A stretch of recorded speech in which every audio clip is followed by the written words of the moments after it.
Hello, welcome. Thanks for joining us on this edition of News2. I'm Sandra Guman topping on Newscast. The cost of Governor Mapp's villa rental sparked controversy in the community. As events unfolded, the amount paid by WICO climbed from $4,500 to $12,500 and then again to $14,500 per month. The Senate called testifiers on Thursday to try and find a solution to the problem of where the governor should live and uncovered that WICO paid for more than just the costly rent. News2's April Knight has that story. Frustration was palpable early on during a Senate hearing Thursday that aimed to iron out the convoluted issue of the governor's residence. It's about transparency, and it's about being accountable and answerable, particularly to the public. Lawmakers failed to get answers to several questions, like is it a conflict of interest for the governor's chief of staff, Randy Knight, to also act as chairman of the WICO board? Knight, who was absent during Thursday's hearing, approached the board in April to shoulder Governor Mapp's rental fees. At some point, do you think you can have a response as to the conflict of interest issue here? If there is a conflict of interest, it will be referred to us. It would be investigated like any other issue within my office. I do not think this is the appropriate time. But it's not the governor's right to a residence that's in question, but the extravagance of the final choice. Villa Fratelli Cresta eventually cost WICO more than $107,000 for a 5-month lease. In final negotiations, the rate was down to $12,500 a month, or a total of $62,500. But with the housekeeping and utilities, the total price jumped by another $44,500. And I see the extravagant numbers here that we pay for the residents, which is necessary.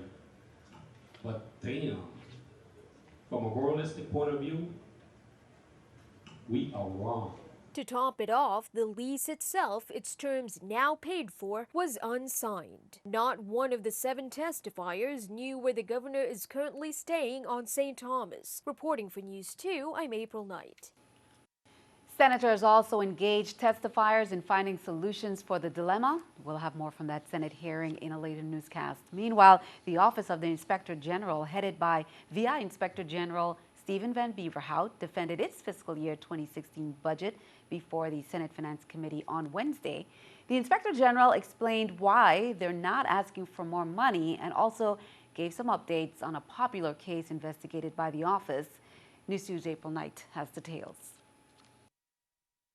The Office of the Inspector General isn't asking for a bigger budget this year. They're asking for $2 million for fiscal year 2016, same as last year, and $1.2 million of that goes to wages. Can we use more funds, hire more auditors and investigators? Sure we can. However, in view of the state of the economy and the government, we are not requesting additional funding at this time. Our only request is that the level of funding be maintained and allotted at the fiscal year 2015 level of $2 million. The highlight of the budget hearing had to do with updates on the property auction scam in 2012 and 2013.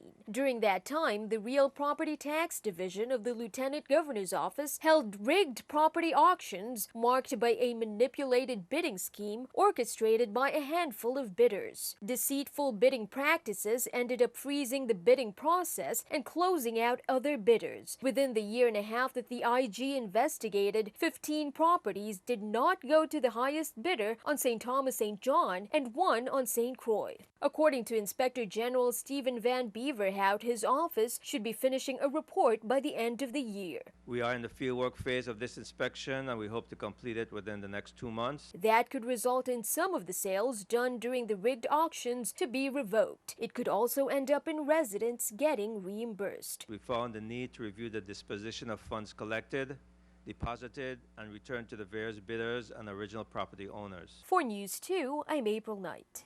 Reports from the Inspector General's office can be accessed through their website, which is www.viig.gov.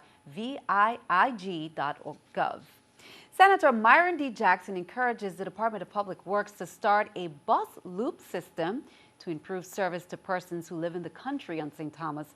During a hearing on Monday of the Committee of Housing, Public Works, and Waste Management, Senator Jackson asked Commissioner Gustav James about that possibility. Senator Jackson suggests that the town route terminate at Schneider Hospital with a transfer for country residents. The same can be initiated for West End service that would terminate at UVI. Similar efforts should be conducted, he says, for the islands of St. John and St. Croix, adding that he is prepared to move legislation.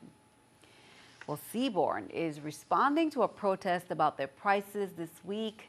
As we reported, an official from Seaborne sat down with News2 to talk about what the fares really look like. News2's Erica Parsons has the story.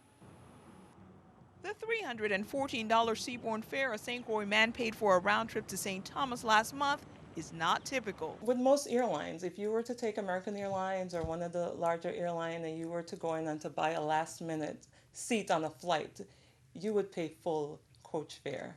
And pretty much that's what he experienced. Seaborne officials say their last rate increase was in October, but their rates have remained competitive. If you were a frequent traveler, you had an account, or you were a corporate traveler with a government agency, your fare will be around $85 one way via airport to airport and around $98 one way seaplane to seaplane. Executives say it's costly to run 2 airport and 2 seaport operations. They're also the only company in the U.S. operating twin-engine dual-pilot seaplanes.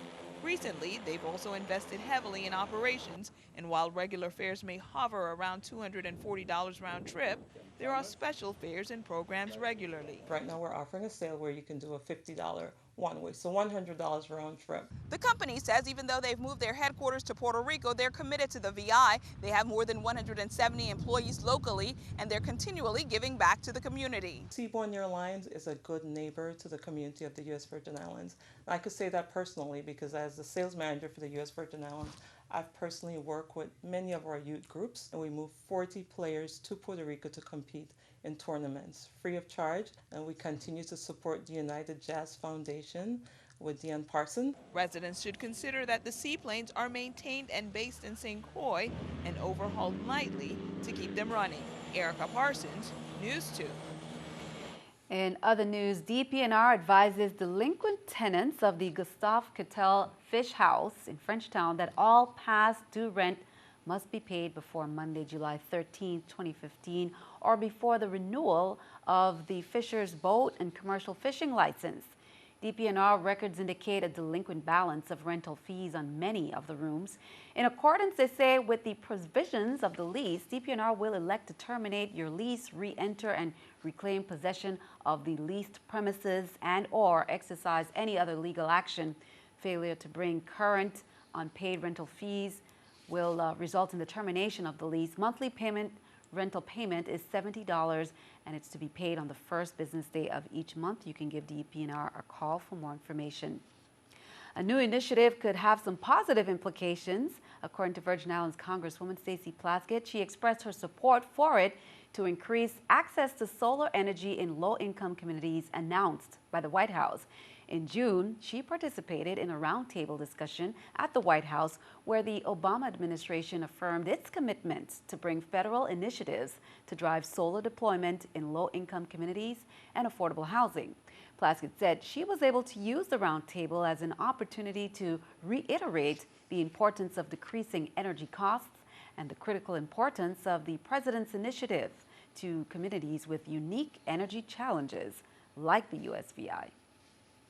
Turning our attention overseas, the Confederate flag that has flown over the South Carolina State House for more than 50 years is heading to the state's Confederate Relic Room. The governor of South Carolina just signed a bill removing the flag and its pole from outside of the Capitol building. The flag will be moved from the Capitol grounds at 10 o'clock Friday morning. The move to take down the battle flag gained momentum last month following the deaths of 9 black parishioners at the Emmanuel AME Church in Charleston. Keeping our eye on the economy, here's the New York Stock Exchange with our Stock Market Watch.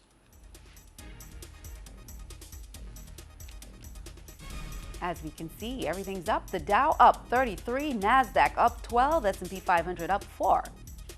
Coming up on News 2, it might seem innocent enough, but shipping a package overseas for a fee could land you in some serious trouble. Plus, Plus, to assist young people in discovering methods and how to start and grow a business at an early age, the United States Virgin Islands Economic Development Authority, they partnered with Small Business Camp to present the Young CEO Camp on St. Croix.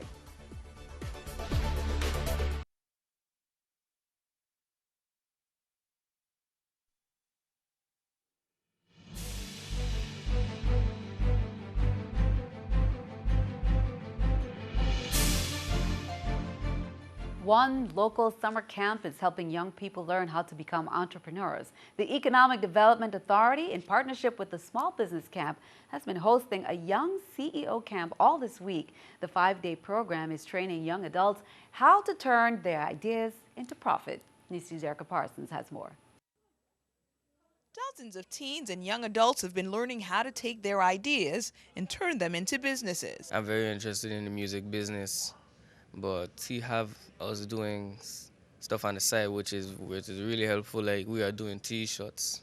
I guess I'm a graphic designer now because I design T-shirts and I sell them. The EDA's incubator program is partnering with Small Business Camp to help train the next generation of corporate executives, business owners, and nonprofit leaders. We've been having entrepreneurs, local entrepreneurs on St. Croix come in every day and talk to the kids about what it means to be an entrepreneur here on St. Croix. So they're taking the logical side of things from the consultant, but then they're also getting the real world experience of what it's like to really own a business here in the territory. Small Business Camp President Andrew Morrison is making an impression on young minds. The youngest camper is 12, and the students are learning how to market a business. Since I wanted to be a vet, I wanted to do like a pet walking services. He's talked about like how I can advertise. These young people are learning how to build their own websites. They're learning about social media. They're creating Facebook pages. They're learning how to create proposals, how to do flyers, how to do business cards. These are things that I wish I learned when I was that age. Students had to write an essay to enter the program, but the camp is completely free because of a grant through the EDA. A lot of them have great ideas of things that they want to do, and we're showing them that they don't have to wait until they're older, like we are, in order to start a business. They can start now. The 5-day program is being held on St. Croix, but campers can tune in from just about anywhere. We have young kids in Haiti, in Germany, from North Carolina to California. Organizers are also teaching the young entrepreneurs about service and how those partnerships can help a community. Erica Parsons, NEWS2. Great program there. Meanwhile, the Enterprise and Commercial Zone Commission, which is an entity of the U.S. Virgin Islands Economic Development Authority, will host the Charette from July 13th through July 16th at 5:30 p.m. each day at Palms Court Harborview on St. Thomas.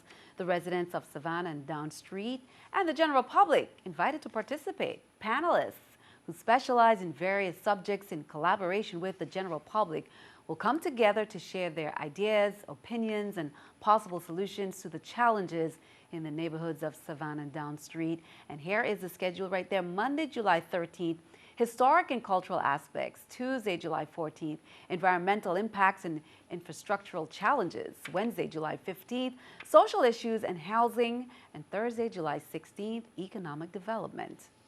The Virgin Islands Domestic Violence and Sexual Assault Council, or DBSAC, they're encouraging community stakeholders, policymakers, and advocacy organizations to prioritize the dire need for immediate funding to all nonprofit sub-recipients of the Law Enforcement Planning Commission, namely those who provide intervention services to children and families of domestic violence and sexual assault.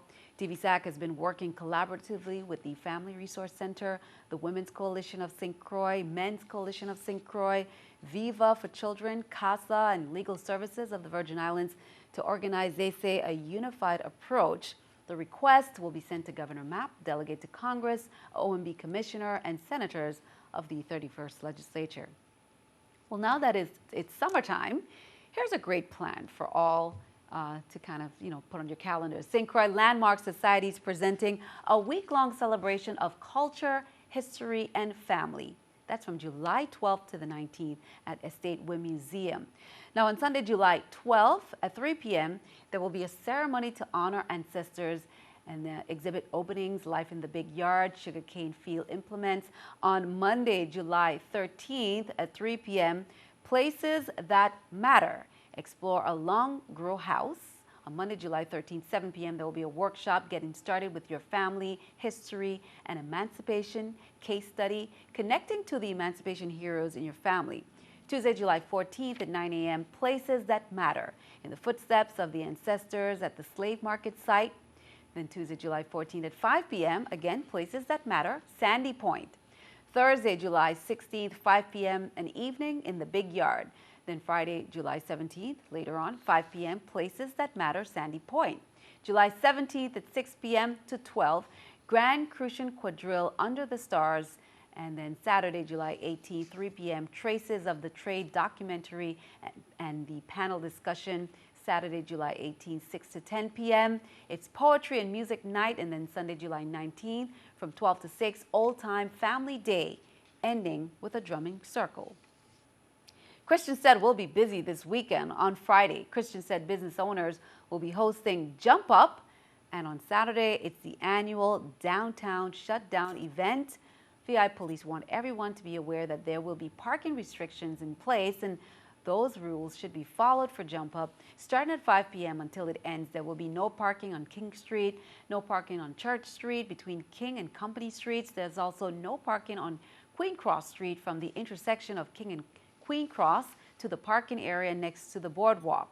For the Downtown Shutdown, starting at 8 p.m. until the event ends, no parking is allowed on Church Street between King and Company Streets. There's also no parking on Queen Cross Street between King and Company Streets. Any vehicles parked in restricted areas will be cited and towed at the owner's expense. Well, yet another reason to be extra careful about meeting people online. As our consumer reporter found out, if you're not careful, you could find yourself in the middle of an international scam with serious legal consequences. Here's more. A job for some extra money or promise of an intimate relationship. Both appear to be the bait to lure unsuspecting victims into what are called reshipping schemes.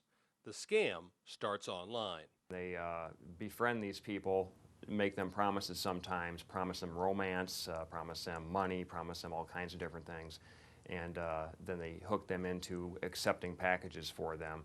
The packages usually contain high-end electronics, such as computers or video game systems, as well as high-end clothing. They will con them into receiving those items and then have them package them up and ship them to them in whatever part of the world they happen to be in.